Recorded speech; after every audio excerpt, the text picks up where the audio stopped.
Shalom ibu-ibu, sebelum kita mulai ibadah, kita mau saat teduh dulu ya.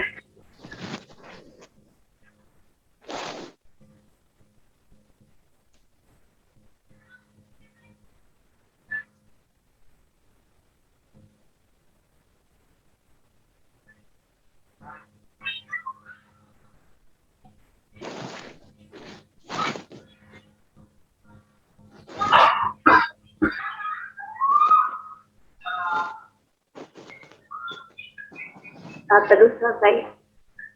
Ibu-ibu, sebelum kita ibadah, mari kita bersama-sama berdoa ya. Tuhan Yesus yang baik, terima kasih Tuhan. Kalau pada malam hari ini Tuhan, Engkau kumpulkan kami kembali di sini Tuhan. Setelah 1 bulan kami berpisah Tuhan. Saat ini walaupun secara virtual, Bapak biarlah Tuhan Engkau yang memimpin kami Tuhan, di mana Tuhan lewat media yang telah disiapkan Tuhan, kiranya Engkau yang memperlancar Tuhan jaringan internetnya Tuhan, supaya kami dapat beribadah dengan lancar Bapak. Terima kasih Tuhan, kiranya Engkau memberkati Tuhan, ibu-ibu yang hadir di sini Tuhan, dan kami juga mau berdoa buat ibu-ibu yang belum bisa bergabung Tuhan, biarlah Tuhan Engkau yang melawat mereka semua Tuhan, supaya mereka dapat bergabung bersama kami di sini Bapak. Terima kasih Tuhan. Sebentar kami akan mulai ibadah kami Tuhan. Kiranya Engkau yang memimpin kami Tuhan, Engkau yang menuntun Tuhan jalannya ibadah ini Bapak. Kami berdoa dan mengucap syukur dalam nama Tuhan Yesus, amin. Shalom ibu-ibu, sehat semua ya. Kita boleh bersyukur dikasih kesehatan setelah sebulan kita ketemu lagi di ibadah komisi wanita ya. Kita mau dengar satu pujian, ku bersyukur Bapa.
Ku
rancangan indahmu terjadi di hidupku. Bapa yang mengerti segala yang ku perlu, kasih-Mu sempurna nyata dalam hidupku.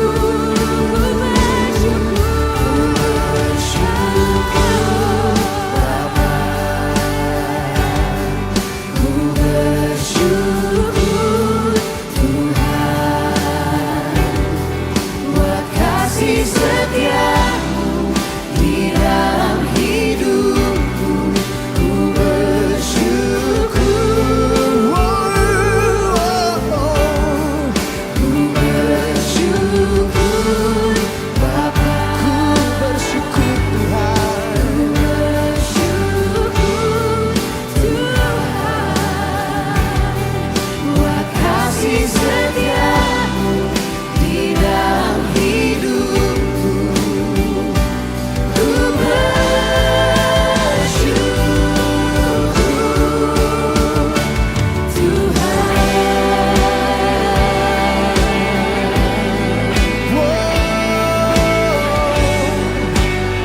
Sekalipun kami di dalam lembah yang gelap, kami tahu kami tidak takut bahaya, karena Engkau Tuhan beserta dengan kami. Dan dari hati kami katakan kepadamu Tuhan,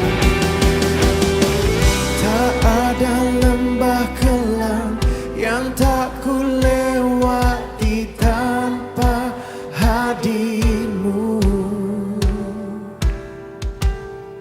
Hatiku takkan gentar, sebab ku tahu tangan-Mu yang menopangku. Tak ada lembah kelam yang tak ku lewati tanpa hadir-Mu. Hatiku takkan gentar, sebab ku tahu tangan-Mu yang menopangku.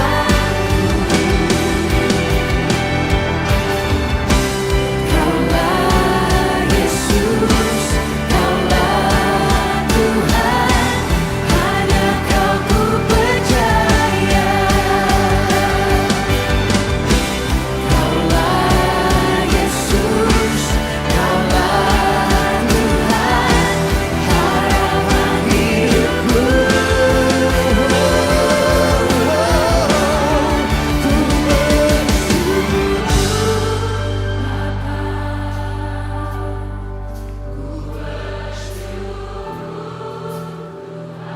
Kami bersyukur Tuhan Yesus,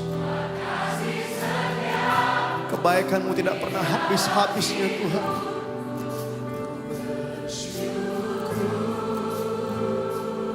Kami katakan ku bersyukur Bapa, ku bersyukur Tuhan, ku bersyukur Tuhan.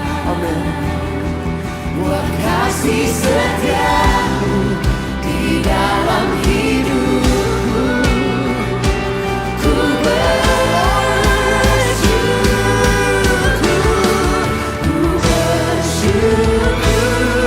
Bapa, ku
Ibu-ibu, sebentar kita akan melihat kreativitas dari Ibu Yusi, Ibu Cucu, dan Ibu Aceh ya.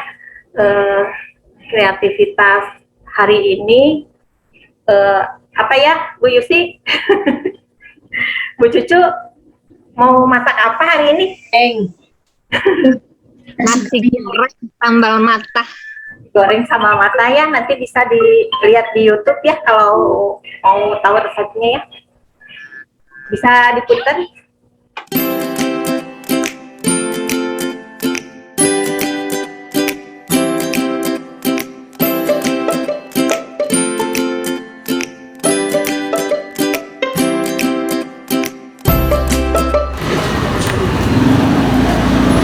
Hai Bu Yusi. Halo.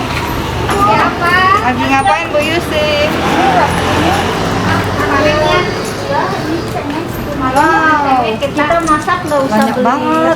Ini Bu Yusi pegangin. Iya, Sangat repot saya ribuh. Mana ribuhnya? Berapa banyak? Banyak nih.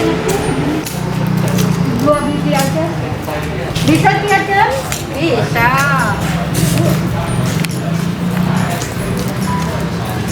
Wow, ini kebunnya Yusi nih. Ini hasilnya. Kan kita nggak usah ke pasar, ada di sini. Ada kebun sendiri. Manfaati kebun yang ada.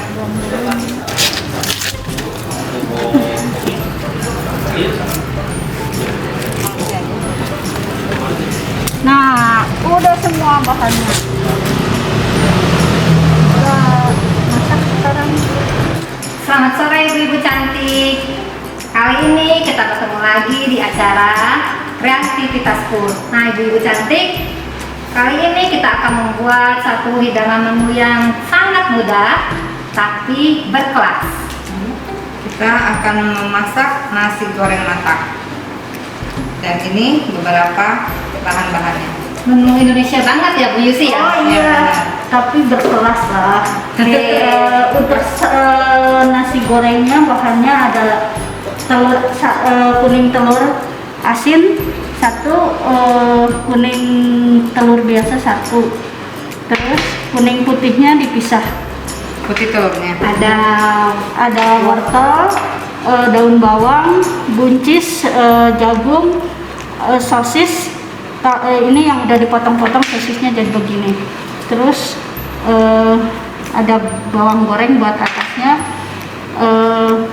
Itunya buat numisnya cuma bawang putih aja. Dan bumbunya ada penyedap rasa kalau nggak suka, kalau nggak apa-apa, nggak pakai ini juga. Ini ada garam. Kalau buat sambal matahnya, Sambal matanya nih Bu Yusi, apa aja? ada bawang merah, cengek, sereh, Yang udah diiris-iris. iya. Terus jeruk lemon, kalau Sama enggak jeruk yang kecil-kecil. daun jeruk. Ini Daun daun jeruk. Yang udah diiris tipis-tipis. Bahan utamanya nasi. Jangan lupa itu. Iya, kalau nggak ada ini nggak jadi nasi goreng. Sekarang kita bikin apanya dulu Bu Yusi? Kuning telurnya kita aduk di nasi. disatuin. Iya, Coba-coba. kita aduk. Merata-rata semuanya.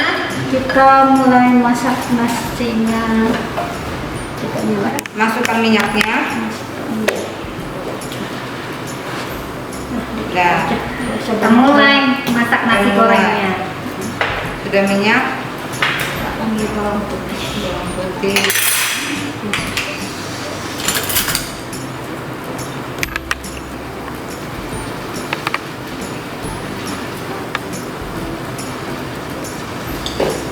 Aduk-aduk, oseng-oseng.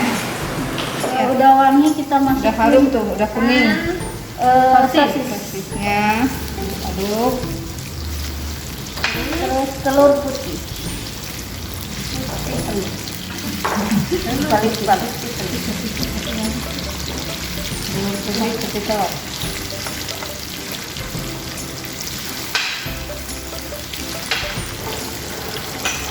Kita masukin sayurannya. Ini wortelnya.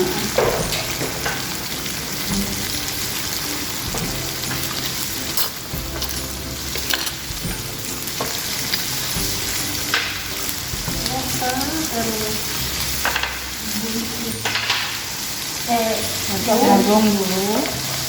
Sama aja sih, mau apa dulu juga pasak bebas. Jagungnya udah direbus ya? Udah.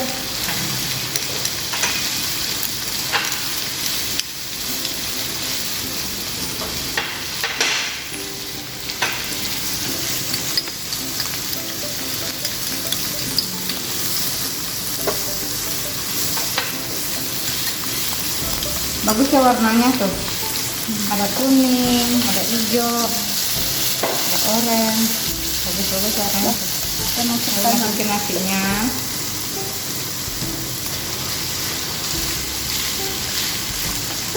masak sampai berubah warna kan ininya jadi bening nanti. Kayak susah. Ya, semangat buat semangat Ayo, aduk terus diaduk sampai mengkilap rata. seperti kristal. Kasih garam. Garam. Karena tadi udah ada Telur asin.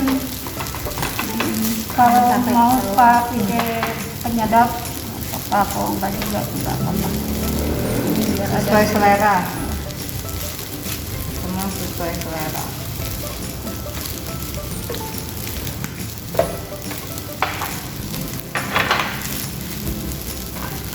Nah, Oke. udah sampai begini Udah udah rata semua. udah dibumbuin. Udah dibumbuin semua. Nah, Matikan matikan kompornya. kompornya.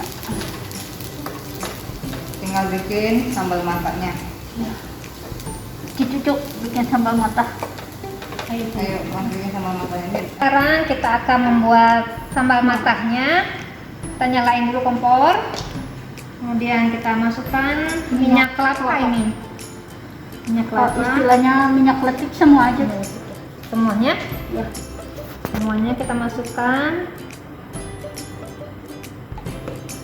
Tunggu panas baru masukin itu ya. Tunggu panas banget. Tunggu panas. Kita tunggu panas.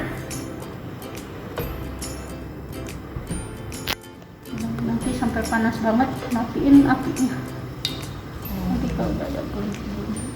Sudah tercium nih bau harum minyak kelapanya. Kita Matiin masukin, kita kompor. matiin kompor.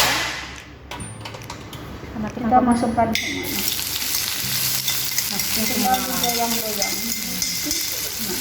Kita gini-gini aja ya Bu. Iya, nggak usah diapa-apain. Nggak usah diapa-apakan. Wangi kan? Wangi banget. Semerbak. Iya. Terasi. Kita kasih terasi.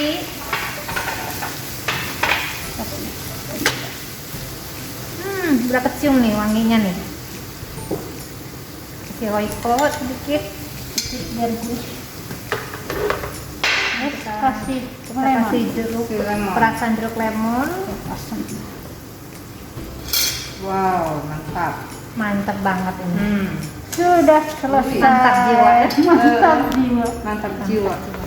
Udah selesai sambal matanya ibu-ibu. Sekarang kita tinggal plating ya. Plating.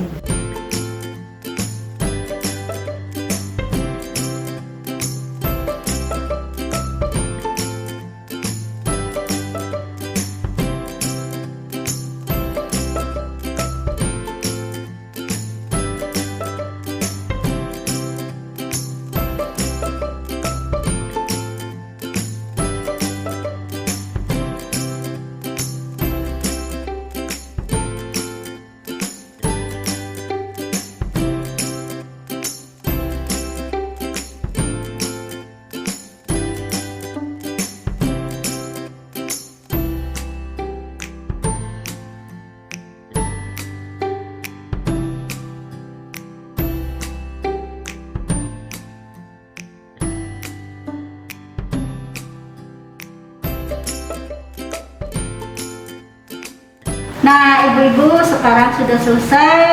Kita Saatnya kita mencicipi. kita kedatangan tamu loh. Oh Ci. iya. Iya. Bapak-bapak pen. Ada Bapak Anton, Bapak Iya. Yusak, Ada Bapak- dan evangelis kita Yohanes. Sekarang saya mau nyobain nasi gorengnya ya.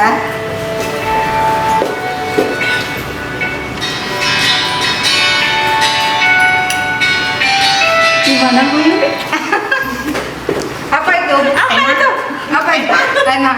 Rasanya gimana? Spesial. Pakai telur. Iyalah, itu pakai telur. Udah, ayo.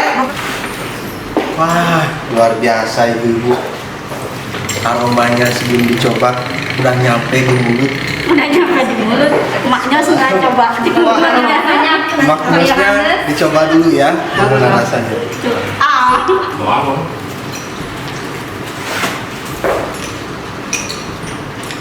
Susah diungkapkan dengan kata-kata. Harusnya Harus dicoba sampai habis. dan habis. dipraktikkan masing-masing ibu-ibu ya. Iya. Yakin nih. Terima kasih ibu-ibu. Terima Sama-sama. kasih. Nanti boleh nambah kan? Boleh. Nanti kalau bikin lagi apa ya? Semangat ibu-ibu. Yes, cobain kok. Ini namanya nasi goreng apa? Sambil goreng mentah. Oh. Ini ya aroma matanya kecium sekali. Coba rasanya. Mantap. Mantap. Manis nggak? Seperti chef profesional. Oh, yes. Luar biasa. Oh, bintang berapa? Nah, 5 ya. Oh, bintang. Oh ya, kalau ada bintang. Nah, ibu-ibu, bapak-bapaknya udah nyicipin, ininya udah selesai, dan kita selesai sampai di sini. Selamat mencoba. Selamat mencoba buat ibu-ibu di rumah yang pasti rasanya enak. Silakan Nasi goreng yang dipraktekin. gampang dibikin tapi berkelas. Silakan dipraktekin di rumah masing-masing. Sampai jumpa, Sampai jumpa. dengan saya Cicu. Saya Yusi. Saya Susan. Nah, Bye. Ibu, itu tadi ya kreativitasnya boleh dicoba di rumah. Resepnya ada, bisa dilihat di YouTube ya. Masakan sederhana, tapi rasanya nggak kalah sama hotel bintang berapa tadi kata Ko Yusak, bintang 5 ya. Boleh dicoba, sambalnya seger. Kebenaran ada tamu istimewa, bapak-bapak yang nyobain. Enak. Sebelum masuk firman Tuhan ya, kita akan mendengar lagi satu pujian ya. Tak berhenti percaya.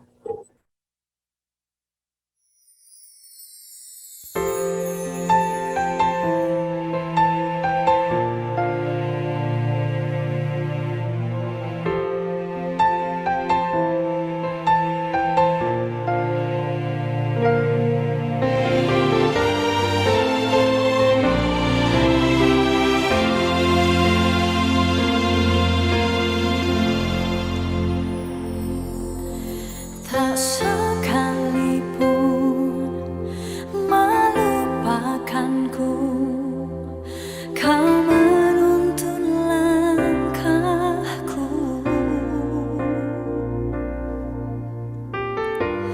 Ku tak pernah sendiri, kau tak tinggalkanku. Tak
kita akan mendengarkan firman Tuhan ya. Silakan Pak Yohanes. Terima kasih Ibu-Ibu. Saat ini kita akan bersama-sama merendahkan diri kita. Mari kita bersama-sama bersatu di dalam doa. Sungguh kami bersyukur ya Tuhan, karena begitu besar anugerah-Mu di dalam hidup kami. Hari demi hari dapat kami lalui bersama-sama dengan Tuhan. Bahkan banyak hal yang Tuhan boleh izinkan terjadi, dan banyak hal yang boleh kami lalui, dan begitu banyak hal juga yang tidak kami tahu akan rencana dan kehendak Tuhan di dalam hidup kami. Bapa di dalam surga, saat ini ya Tuhan, kami bersama-sama datang ke hadapan Tuhan. Mau bersama-sama dituntun, diubahkan oleh firman-Mu. Biarlah setiap kami pun boleh dibukakan hati dan pikiran kami. Sehingga ketika firman-Mu disampaikan, kami boleh bersama-sama merenungkannya, kami boleh bersama-sama mau belajar, kami mau bersama-sama melakukannya di dalam hidup kami. Juga ya Tuhan, untuk hamba-Mu yang Tuhan percayakan, untuk bersama-sama berbagi sharing saat ini, tolong Tuhan berkati, pakai hamba-Mu, biarlah ketika kami selesai di dalam persekutuan ibadah wanita ini, kami pun memperoleh satu kekuatan yang baru di dalam menjalani kehidupan hari-hari kami, sehingga kami pun dapat menjadi saluran berkat bagi banyak orang. Terpujilah nama-Mu ya Tuhan, kami serahkan kesempatan yang indah ini hanya di dalam nama anak-Mu Yesus Kristus kami berdoa, haleluya, amin. Selamat sore Ibu-Ibu, salam. Pertama-tama terima kasih untuk Ibu-Ibu dan rekan-rekan pengurus yang percayakan untuk saya sama-sama sharing firman Tuhan bagi kita. Sungguh satu kesempatan yang luar biasa bagi saya untuk bisa bersama-sama menggumuli, untuk boleh bersama-sama memikirkan satu hal yang tidak mudah, sesuatu hal yang sangat-sangat sulit di dalam hidup kita sebagai anak-anak Tuhan, sebagai pengikut Tuhan, bahkan sebagai orang percaya. Karena tema yang hari ini kita akan sama-sama renungkan adalah berpikir sebelum berbicara. Nah, ini satu tema yang menarik, tetapi satu tema yang sangat sulit untuk dipraktikkan. Bahkan ketika tema ini diberikan kepada saya bergumul, bagaimana caranya saya bisa berpikir dahulu sebelum berbicara. Karena kadangkala yang terutama adalah berbicara dulu, barulah berpikir. Itu dalam kenyataan sehari-hari yang dialami. Nah, tetapi hari ini kita akan bersama-sama merenungkan bagaimana caranya secara khusus wanita-wanita hebat, ibu-ibu yang sangat hebat, bahkan demikian juga saya merenungkan bagaimana kita bisa berpikir terlebih dahulu sebelum kita berbicara. Nah, hari ini kita akan sama-sama belajar. Nah, mungkin kita sering menemukan, bahkan kita mengikuti banyak komunitas. Bahkan selain komunitas di luar, saya yakin ibu-ibu di rumah pun sering melakukan berbagai komunitas bersama keluarganya. Entah suami, anak-anak, mertua, bahkan tetangga kita. Dimanapun kita berada, tentu dan pasti kita menemukan banyak orang. Bagaimana ketika kita menemukan banyak orang di sekitar kita? Apa yang sering sekali kita dengar di dalam kehidupan sehari-hari? Ataukah apa yang kita sampaikan? Atau apa yang kita lakukan di dalam berbicara ketika kita di tengah-tengah keluarga kita? Ketika kita berada di tengah-tengah komunitas kita? Bahkan ketika kita berada di tengah-tengah orang-orang di sekitar kita. Nah, berbicara adalah suatu tindakan interaksi yang antara seseorang dengan orang lain. Tentu suatu tindakan ini tidak bisa diputuskan. Tentu suatu tindakan ini tidak bisa dihilangkan dari setiap orang, siapapun orang itu. Entah kita orang yang pasti berbicara dan mungkin ada orang yang mohon maaf tanda kutip, dia menggunakan bahasa isyarat, maka dia pun menyampaikan satu ungkapan di dalam berbicaranya. Jadi artinya adalah semua orang, entah itu dari anak-anak, dewasa, bahkan sudah lanjut usia, semua orang melakukan interaksi ini. Nah, tetapi pertanyaannya, apa yang disampaikan di tengah-tengah banyak orang itu? Dan perkataan apa yang muncul yang sering sekali kita dengar? Nah, ibu-ibu yang dikasihi Tuhan, nah, kita akan melihat, nah, mungkin tidak asing di tengah-tengah kehidupan kita, kita mendengar beberapa kata ini. Nah, mungkin kita tidak asing mendengar hal ini. Ada yang mengatakan, kamu pemalas, kamu orangnya tidak pandai, atau kan dengan cara kata yang sangat tidak baik, kamu orangnya bodoh, dan kamu kafir, kamu biadab, dan kamu adalah murtad, kamu ahli neraka, dan sebagainya. Nah, kadang-kala kata-kata ini sering sekali terdengar di dalam kehidupan kita, di dalam hari-hari kita. Bahkan sering sekali terdengar di dalam kehidupan keluarga. Ini sesuatu yang sangat menyedihkan, dan hal ini sesuatu yang mungkin mengerikan bagi orang-orang percaya. Tetapi tidak menutup kemungkinan.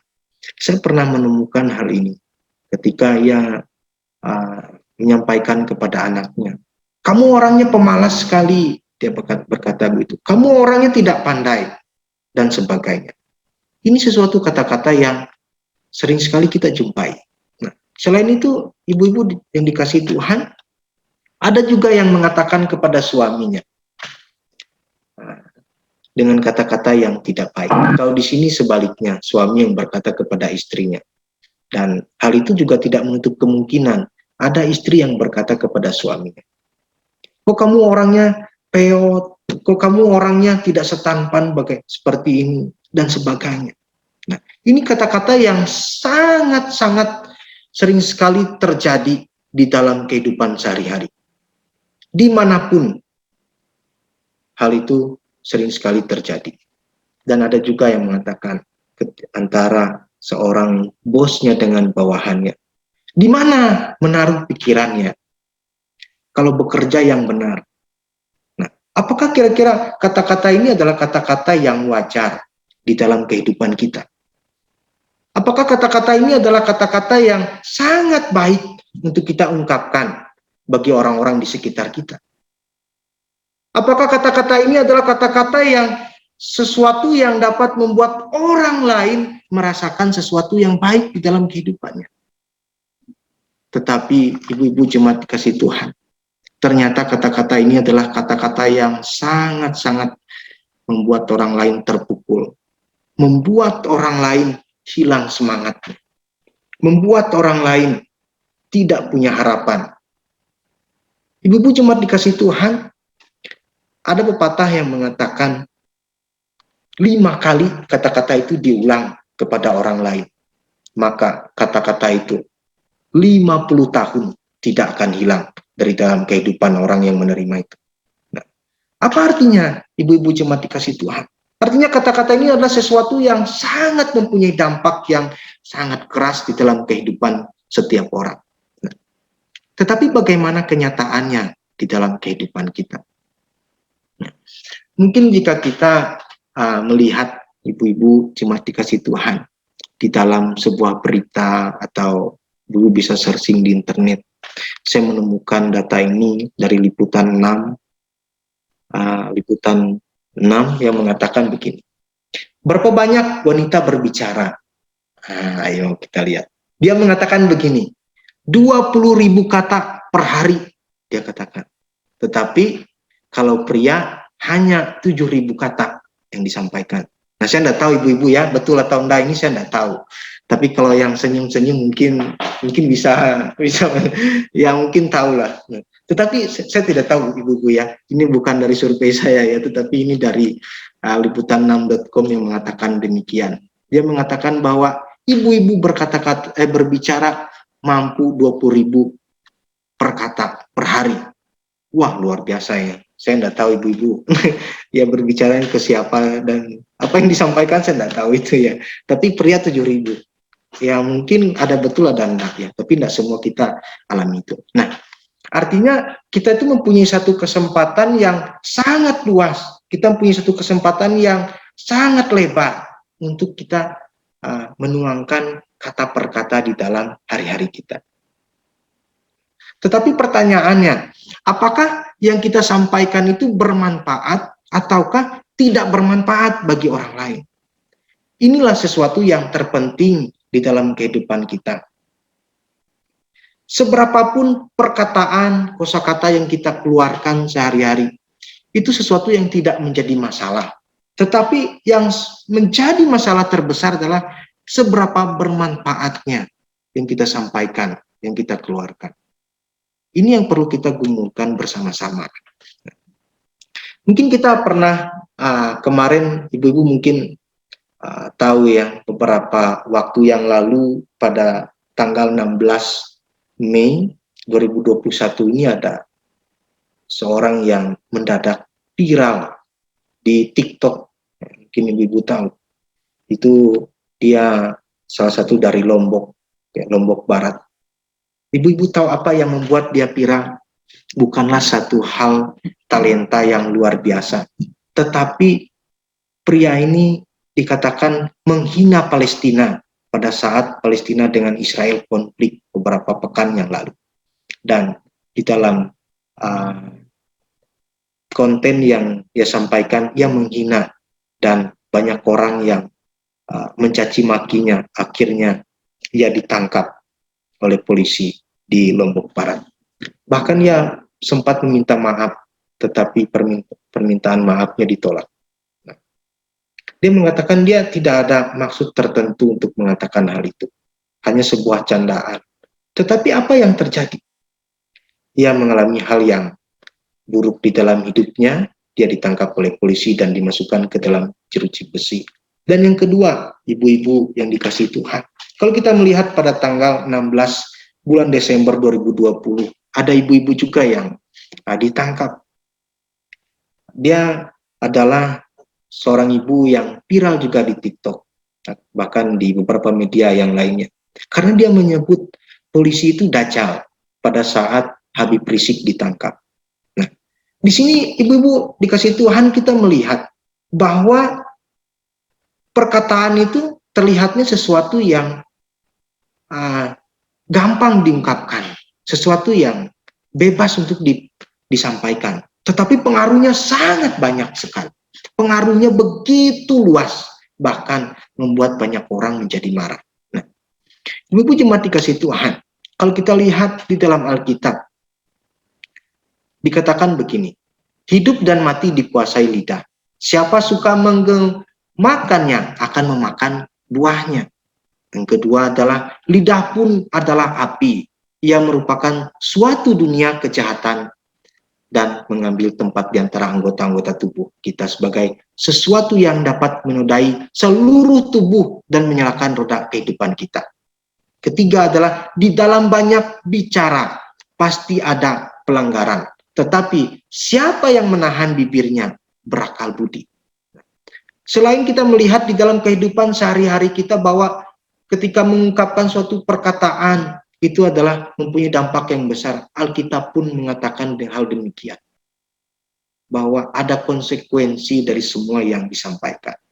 Nah, ibu-ibu jemaat dikasih Tuhan, tadi pagi saya waktu ke pasar, saya teringat waktu kemarin saya ngobrol dengan istri saya mau membeli tempat peresan jeruk, ibu-ibu. Tapi sudah lama saya belum kesampaian rencana itu. Akhirnya tadi saya waktu ke pasar saya bilang ke istri, dalam hati saya mikir gini, sekarang saya belilah gitu. Berapa sih saya tanya? Saya tanya, ternyata harganya mahal sekali, ibu-ibu. 10.000 ya harganya cuma 10.000. Wah, dalam hati saya akhirnya bisa meras jeruk. Saya beli jeruknya 12.000, pulang-pulang saya langsung eksperimen, ibu. Luar biasa. Ya rasanya luar biasa ya, saya menikmati itu dan saya coba kasihin air dan rasanya luar biasa. Dan ibu-ibu, ternyata waktu saya memeras jeruk itu, ternyata di dalamnya itu airnya tidak langsung keluar, tidak langsung turun ke bawah. Ternyata kalau ibu-ibu lihat itu ada garis-garis di tengahnya, di situ tuh tertahan di situ airnya. Lalu istri saya bilang dengan mama saya, coba Yohanes ambil sendok atau garpu, nanti ditekan-tekan, dia mengatakan begitu. Baru airnya akan turun. Maka yang tersisa di atasnya adalah ampasnya. Nah, waktu saya lakukan itu betul, ibu-ibu. Ternyata airnya baru turun ketika sudah ditekan-tekan. Nah, apa artinya ibu-ibu dari ini? Saya belajar satu hal, bahwa ternyata kita itu memerlukan sebuah saringan. Di dalam kehidupan ini pun sama. Nah, kalau tempat perasan jeruk itu tidak ada saringannya, maka ampasnya akan masuk ke dalam bersama-sama dengan air jeruk yang sudah diperas itu. Tetapi ada saringannya, maka yang masuk adalah air yang murni. Nah, di dalam kita berkata-kata pun, maka hal itu pun kita harus pikirkan. Supaya kita dapat menjaga apa yang kita sampaikan, maka harus ada saringannya. Nah, pertanyaannya bagaimana ibu-ibu jemaat dikasih Tuhan? Caranya seperti apa? Saringannya di dalam hidup kita. Nah, Rasul Paulus mengingatkan orang-orang di Efesus. Dia mengatakan begini, jangan hidup seperti orang yang tidak mengenal Allah. Dia mengatakan, kenapa hidup seperti orang tidak mengenal Allah? Pikirannya sia-sia, pengertiannya yang gelap, kedegilan hati mereka, dan yang ketiga adalah perasaan mereka tumpul. Artinya tidak ada lagi mereka memikirkan orang lain. Tidak ada lagi kasih di dalam kehidupan mereka. Tidak ada lagi suatu hal yang bermanfaat, yang baik untuk membangun orang yang lain. Inilah yang Paulus katakan. Jangan hidup seperti orang tidak mengenal Allah. Kenapa? Ternyata di dalam kehidupan jemaat di Efesus, ada orang percaya yang hidupnya tidak seperti orang yang mengenal Tuhan. Maka dari itu, Rasul Paulus mengatakan, janganlah hidup seperti orang tidak mengenal Allah. Padahal engkau sudah mengenal Tuhan. Nah, bagaimana dengan kehidupan kita? Kita adalah dikatakan oleh Paulus, hidupnya berbeda dari orang lain. Kenapa? Karena orang percaya hidupnya berbeda. Jika kita melihat di dalam Efesus 4 ayat 21, dia mengatakan, karena kamu telah mendengar tentang dia dan menerima pengajaran di dalam dia, menurut kebenaran yang nyata dalam Yesus. Seberapa lama kita sudah menjadi orang percaya? Pertanyaan. Seberapa lama kita sudah mengenal Tuhan di dalam hidup kita? Seberapa banyak kita sudah mendengar tentang hidup di dalam kasih, tentang hidup saling membangun, tentang hidup saling menguatkan. Tetapi bagaimana dengan perkataan kita? Lalu kita juga diingatkan hari ini adalah bagaimana kita bisa memiliki satu saringan yang kuat di dalam hidup kita, sehingga perkataan kita dapat menjadi berkat bagi banyak orang. Atau kita dapat berpikir terlebih dahulu. Yang pertama adalah, ibu-ibu mungkin tahu saya, ya, karena saya mempunyai nama. Kalau ditanya, siapa Anda? Maka saya menjawab, saya Yohanes. Tetapi bagaimana jika kita ditanya, Anda sesungguhnya siapa? Mungkin kita akan bingung, siapa ya saya? Ya mungkin ibu rumah tangga, ibu dari anak-anak, istri dari suami. Apakah hanya sebatas seperti itu? Tetapi tidak, ibu-ibu. Ternyata kita ini adalah dikatakan anak-anak Allah. Nah, ini sesuatu yang luar biasa. Ketika kita dianugerahkan oleh Tuhan, bisa percaya kepada Tuhan, kita dapat menerima Tuhan, bahkan kita dapat mengikut Tuhan. Dan sangat istimewa, kita dikatakan adalah anak-anak Allah. Artinya adalah kita ketika kita tahu bahwa kita adalah anak-anak Allah, maka kita pun akan berpikir kembali. Kita akan ingat, masa anak-anak Allah berkata-kata demikian? Kita pasti akan ingat begitu. Kita akan berpikir kembali siapa kita. Bagaimana kita bisa berpikir dahulu sebelum kita berkata-kata? Pertama adalah kita ingat bahwa kita ini anak-anak Allah. Kalau kita ingat anak-anak Allah, perkataannya lemah lembut, perkataannya membangun, membangkitkan orang lain, kasih semangat orang lain, maka kita akan ingat itu. Tetapi jika kita lupa bahwa siapa diri kita, maka kita tidak mampu melakukan tanggung jawabnya. karena kita hidup berdasarkan keinginan kita sendiri. Tetapi jika kita ingat bahwa saya adalah anak-anak Allah, maka kita pun akan berpikir kembali bahwa hidup kita tidak lagi sendiri. Hidup kita tidak lagi menjadi suatu hal yang membuat orang lain sakit hati bagi kita. Nah, tapi bagaimana ibu-ibu? Apakah kita mampu? Bagaimana perjalanan hidup kita? Apakah saya mampu? Tentu saya tidak mampu, ibu-ibu. Kadang-kala saya juga mengeluarkan kata-kata yang mungkin menyakiti orang lain. Mungkin ibu-ibu di sini, bahkan siapapun itu. Tetapi ketika kita terus mau belajar, kita mau sungguh-sungguh, dan kita terus mau ingat bahwa siapa kita. Kita yakin Roh Kudus selalu memampukan kita. Yang kedua adalah berbelanja. Nah, siapa di sini yang menyukai berbelanja? Coba bisa kasih jempolnya ibu-ibu. Saya, tapi saya tidak perlihatkan satu sumbernya. Tapi saya tidak tahu itu betul atau enggak ya. Kesukaan ibu-ibu adalah berbelanja. Betul atau enggak, saya tidak tahu ya ibu-ibu ya. Itu saya tidak tahu. Itu saya dapat sumber itu dari orang lain di sana.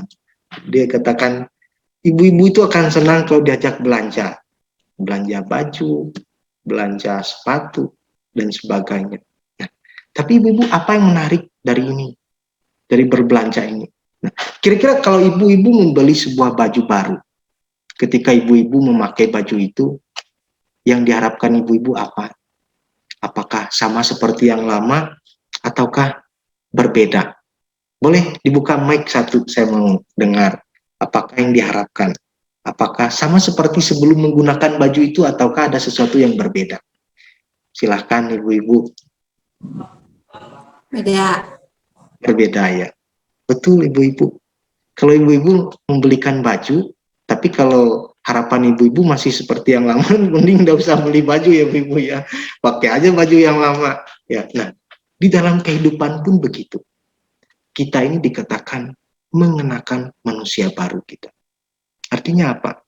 Ketika kita sudah percaya kepada Tuhan, ketika kita sudah menerima Tuhan, ini Tuhan yang mengatakan, dan mengenakan manusia baru yang telah diciptakan menurut kehendak Allah di dalam kebenaran dan kekuatan yang sesungguhnya. Maka kita dikatakan hidup kita berubah, tidak lagi hidup lama, tetapi kita berubah menjadi hidup yang baru. Artinya ada perubahan di dalam hidup kita. Nah, ini sesuatu yang harus kita ingat. Saya dulu punya teman. Teman saya ini dia suka sekali berkata-kata yang menyakiti hati.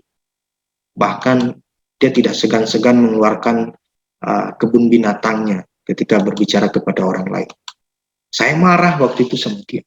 Kenapa? Saya bilang, kok kamu ini kalau menegur orang, kasih pendapat, kadang kebun binatang kamu bawa-bawa. Kamu tidak ingat kita ini anak Tuhan, saya bilang begitu. Tidak boleh begitu. Lalu dia bilang, mau gimana lagi? Ini udah kebiasaan lama saya begini. Dan itu tidak bisa hilang. Sudah tabiatnya dari sana. Dia bilang begitu. Tapi ingat ibu-ibu dikasih Tuhan. Ketika kita percaya sama Tuhan, ada kekuatan yang membuat kita dapat menjadi manusia baru. Dan kekuatan itu kita harus respon di dalam hidup kita. Kita harus berjuang untuk menanggalkan manusia lama kita. Nah, ini sesuatu hal yang patut kita gumuli. Bagaimana kita bisa berpikir dulu di dalam kita berkata-kata. Kita adalah memiliki manusia baru kita. Dan apapun yang kita lakukan tentu berbeda dengan kehidupan kita yang lama. Yang ketiga adalah membangun penguasaan diri. Bagaimana kita bisa membangun penguasaan diri? Kira-kira jika kita dimaki orang lain, apa yang akan kita sampaikan? Apakah kita mengatakan, terima kasih, puji Tuhan, ataukah kita diam? Tetapi yang kadangkala kita lakukan adalah, kita juga kembali mengata-ngatai orang itu. Dan ini sangat manusiawi sekali, saya rasa. Bahkan saya sendiri pun pernah mengalami hal itu, ibu-ibu. Dan ketika orang lain menyakiti saya, bahkan perkataan orang lain menyakiti saya, kecenderungan kita membalas orang itu dengan kata-kata yang menyakiti kepala. Nah, tetapi hal inilah sesuatu yang patut kita gumuli di dalam hidup kita. Harus ada penguasaan diri kita. Dikatakan di dalam Yakobus 1 ayat 19. Hai saudara-saudara yang kukasihi, ingatlah hal ini. Setiap orang hendaklah cepat untuk mendengar, tetapi lambat untuk berkata-kata. Jadi yang harus kita lakukan, bagaimana cara kita menguasai diri kita, adalah kita harus cepat untuk mendengar, tetapi lambat untuk berkata-kata. Saya punya pengalaman dengan ini, Bu. Teman saya SMA tuh, dia ini lambat sekali kalau menjawab orang lain berbicara. Bahkan kita kesal, dia bengong dulu, diam. Setelah itu baru dia jawab. Ternyata luar biasanya ibu-ibu, apa yang dia sampaikan sesuai dengan pertanyaan kita, sesuai dengan apa yang kita harapkan. Nah, dengan dia memiliki suatu sikap penguasaan diri, maka akan dapat menjadi saringan-saringan di dalam kita menyampaikan satu perkataan yang tidak membangun bagi orang lain. Bagaimana kita bisa menjadi saat ini terkhusus wanita yang menjadi berkat, wanita hebat yang dapat menjadi saluran berkat bagi banyak orang. Kita ingat satu hal di dalam Efesus 4 ayat 29 berkata begini. Janganlah ada perkataan kotor keluar dari mulut, tetapi pakailah perkataan yang baik untuk membangun, di mana perlu, supaya mereka yang mendengarnya beroleh kasih karunia. Ibu-ibu yang hebat, yang luar biasa, melalui perenungan malam hari ini, kita diingatkan 3 hal. Kita harus ingat siapa diri kita di hadapan Tuhan. Kita harus ingat bahwa kita mengenakan satu hidup yang baru, artinya perubahan hidup. Dan yang ketiga, harus ada penguasaan diri di dalam hidup kita. Maka biarlah melalui saringan itu dapat meminimalisirkan bagaimana kita dapat mengeluarkan perkataan yang membangun orang lain, yang dapat sesuaikan dengan apa yang ditanyakan, sesuai dengan apa yang dibutuhkan. Bukan mengeluarkan kata-kata kotor dalam hidup kita. Biarlah melalui perenungan ini menguatkan ibu-ibu semuanya. Biarlah ibu-ibu menjadi wanita yang hebat, yang terus dipakai Tuhan, menjadi alat kemuliaan Tuhan. Dan biarlah kiranya kasih kemurahan Tuhan menguatkan ibu-ibu dan saya semua untuk dapat menjadi saluran berkat. Mari ibu-ibu saya ajak untuk kita nundukkan kepala kita bersyukur sama Tuhan. Ya Tuhan, sungguh sesuatu yang sulit untuk kami dapat menahan perkataan kami. Untuk kami dapat berpikir terlebih dahulu sebelum berkata-kata. Sering sekali kami jatuh, sering sekali kami mengeluarkan perkataan-perkataan yang tidak baik bagi orang lain. Bahkan yang tidak membangun sekalipun ya Tuhan. Tetapi kami bersyukur Tuhan terus mengasihi kami, mengingatkan kami tiada henti-hentinya. Biarlah melalui perenungan firman-Mu hari ini dapat menguatkan setiap kami yang hadir, sehingga setiap kami pun boleh menjadi saluran berkat melalui keberadaan kami. Di tengah-tengah keluarga kami, di tengah-tengah pekerjaan kami, di tengah-tengah kami bermasyarakat, bahkan kami berkomunitas ya Tuhan. Mampukan kami untuk dapat mengendalikan lidah kami. Biarlah kiranya apapun yang kami lakukan hanya untuk kemuliaan nama-Mu saja. Terpujilah nama-Mu ya Tuhan Yesus, kami berdoa. Haleluya. Amin. Saya serahkan kepada Ibu Yuri. Ya, terima kasih Pak Yohanes atas firman-Nya ya. Mudah-mudahan ibu-ibu yang di sini bisa bisa belajar dari firman ini ya yang dibagiin hari ini ya. Sebentar kita akan lihat pengumuman ya.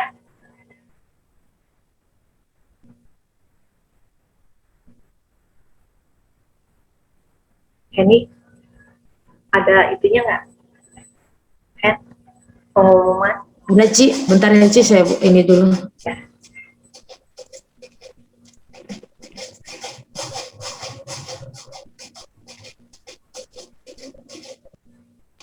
Udah, Ci. Ibu-ibu, ibadah Komisi Wanita bulan Juni diliburkan ya, dan akan diadakan bulan Juli, diadakan kembali di bulan Juli ya.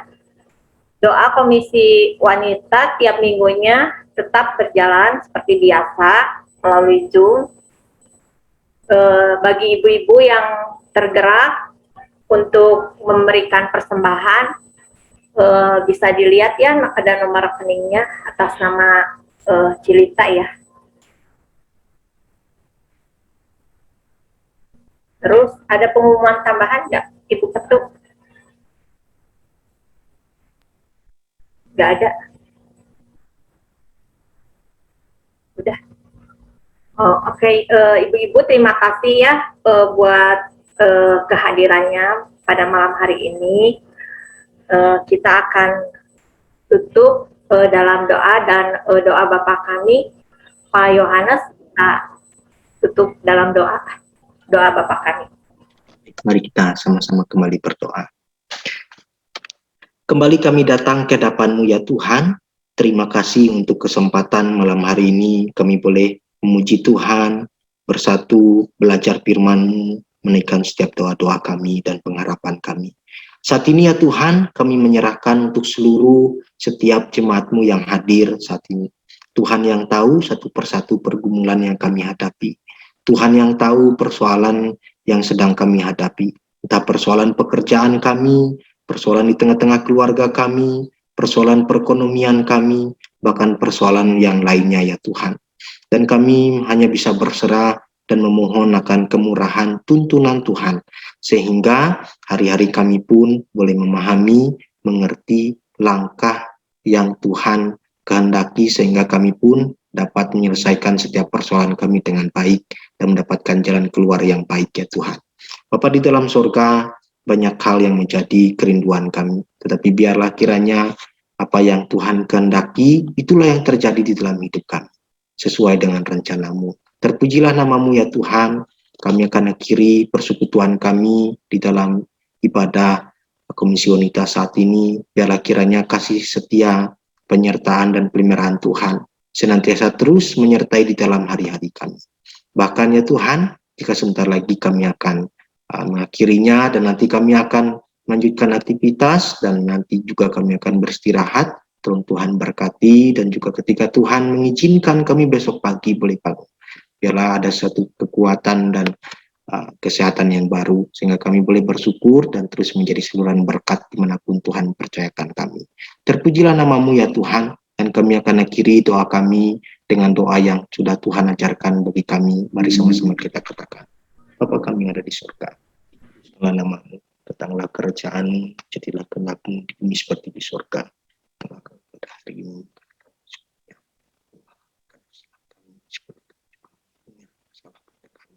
jangan membawa kami ke dalam pencobaan, sampai selamanya. Amin. Amin.